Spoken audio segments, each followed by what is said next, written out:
Hello, welcome back to Sorch Make Stuff. I'm Andrew, and today we're going to do a bit of a video log about what's been going on this week, what I've been making.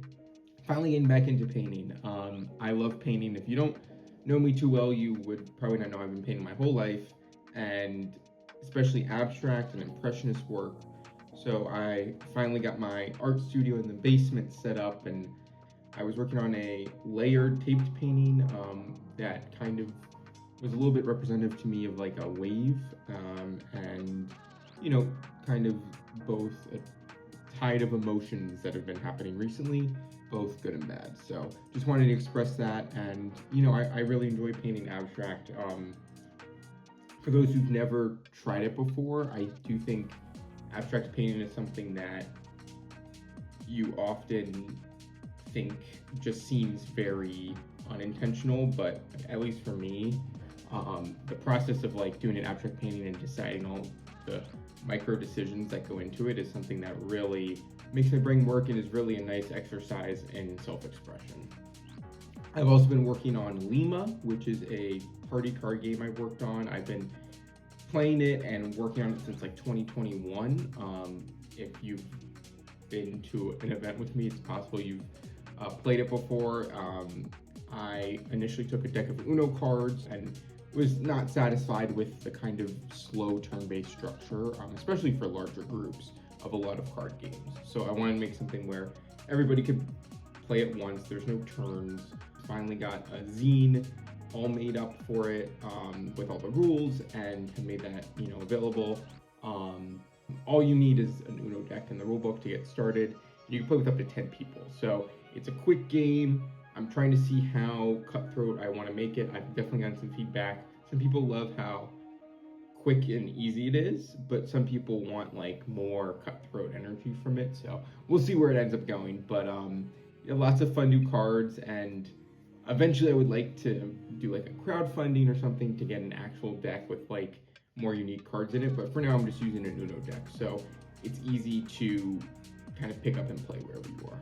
It's been fun to meet other game designers and video game designers, and just kind of be in a spot where I'm making something new. I really enjoy making board games. There's something about designing like game systems that's really fascinating to me, which is also I've been working on a new game that's a mix of roguelike and an adventure board game, but also with the dice mechanics of Farkle, where you take 6 dice, you roll them multiple times, and then you try to, get a better result. And I thought there's something really interesting versus something like a more traditional D&D or TTRPG, where there's usually like a 20-sided dice to solve mechanics or something else. I liked the risk-taking nature of like the Farkle game mechanics, which by itself is a fun game.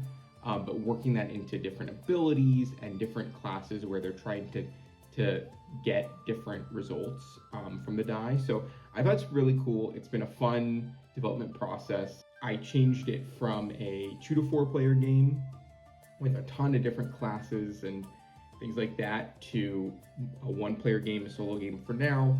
I could see it expanding more, but for right now, I'm currently just trying to figure out the theming. Maybe I want to go a little more like solar punk or Middle Eastern or something that adds a fun flair that's not just the common like Western elves and gnomes and dragons fantasy. Because I think there's a lot to work with, and I think we often place a lot of these types of games in that group of fantasy. So I really wanted to see where I could go from there.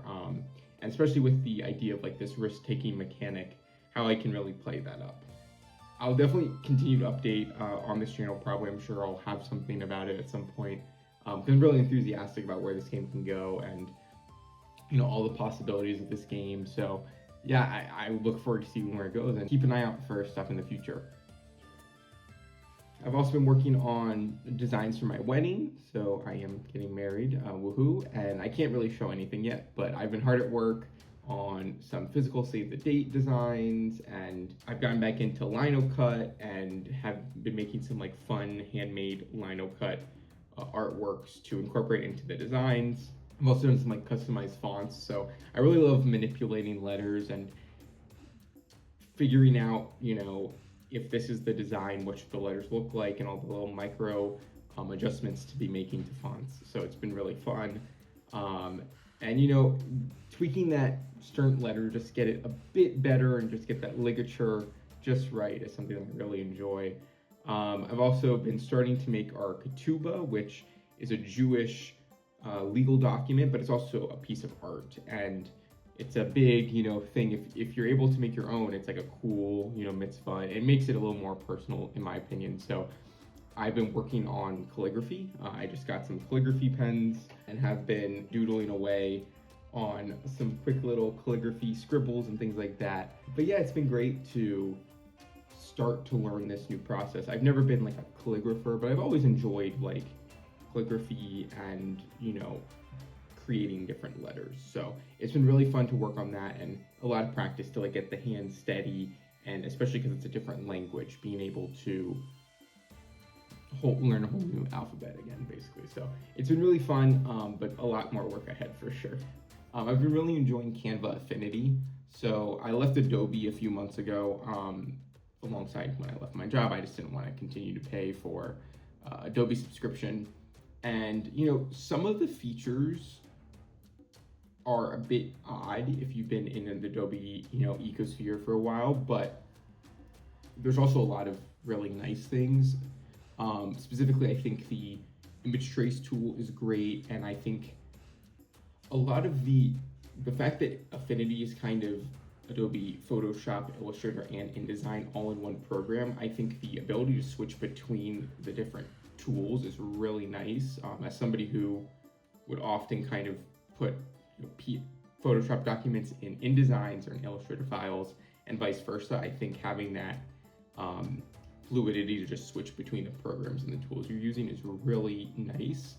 And, you know, especially with like how Adobe is, if you're comparing the potentially, I think it's like $800 a year Adobe subscription versus a free Canva subscription, I think it's a no-brainer. They offer similar enough features that, especially with kind of some of the things that Adobe has done recently, I do think there's a lot to be excited about with a free system that's not beholden to Adobe's like stockholders. I don't know if you knew, but there was a recent decision with Adobe that they wanted to just continue Adobe Animate, which has been a tool for animation that like people have spent their entire careers, you know, becoming experts at. And so to just quickly say we're shutting it down got a lot of backlash, and I think rightfully so. And they've become almost this monopoly. So being able to find a tool that works pretty well is great. And especially too, Canva does an interesting thing where they make the AI tools very clear, whereas in Photoshop and Adobe, they're kind of just replacing tools with AI versions. Here you can kind of get around using AI tools if you want, which I want to. So that's been nice. And, you know, I've also been enjoying DaVinci Resolve as a similar free alternative to Adobe Premiere.